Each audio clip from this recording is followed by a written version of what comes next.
Yeah. So if you kind of ask me some questions on it, the evolution and everything, I think guys see things downfield now, and that's fine. That's fine. But where it started was on the line of scrimmage. And why don't more guys run it? As I said, Ethan Jaros's team runs it as well as anybody I've seen. Obviously, Brian Gallagher's running it very well at Knowles.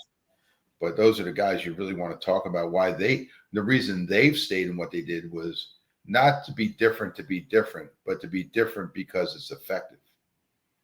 And you really can't practice against it. They just have so many reps at it. And they're good. If they have a kid that's a good college player, he's a good college player. How many guys in the pros are playing quarterback that were wing T guys? If you're a good player, you're a good player. Point Borough down here does a really great job of running what they run, their kind of system. I've watched them, and I think they do good things. Mendham's in a whole different stratosphere. I got Coach, you've mentioned them a bunch of times. That head coach, where did he come from to put that in? Is that something he brought from somewhere else? He was a college route guy, and he brought in. He had Coach Morgenroth on the staff, and there's another fellow. I haven't met these guys in terms of knowing them, and I would feel bad about that. Actually, Mike Judge Sr.'s dad, I think, helped. He was on Don Morgenroth's staff. Don was with him, but the guy running the offense now is not Don, because Don's son is having a really, really nice career up at Susquehanna as a receiver. So he goes up and watches them, and they're in the Final Eight. So they've been excellent the last couple of years. Yeah. So those guys are they're pretty special. So the question becomes like, hey, do you want to do that? Everybody puts their little taint on whatever they do.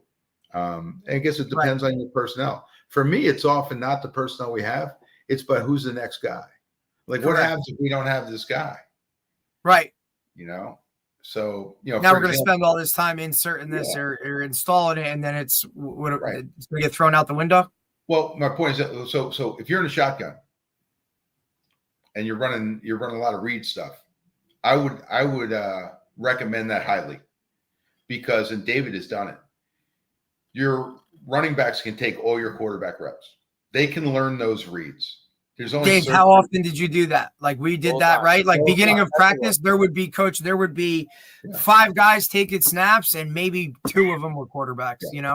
Yeah, we had 7 in the morning on Monday, and because we follow all the rules. All right. See, I'm going to tell you how you get into this whole thing, because we got to have an entertainment value in here. All right. So the first part of the entertainment value is we read the NJSIA handbook, and I'll show you my imitation of understanding that. You take the book out, and then you turn it upside down. All right. And that should give you a pretty good idea on what you're supposed to be reading. Right. Then you get on your bicycle and you ride down the street, and you look at any school that's in your neighborhood that may be doing things that don't look like it, even when you turn it upside down or sideways. That doesn't look like the rules I read. All right. And you decide what you can or you can't do. All right. Then you go down to the train station. All right. And you realize that you can make more money as an Uber driver bringing kids to schools than teaching. All right. But as I digress. All right. So my point is, we had 7 the other day, and we actually did use basketballs. All right.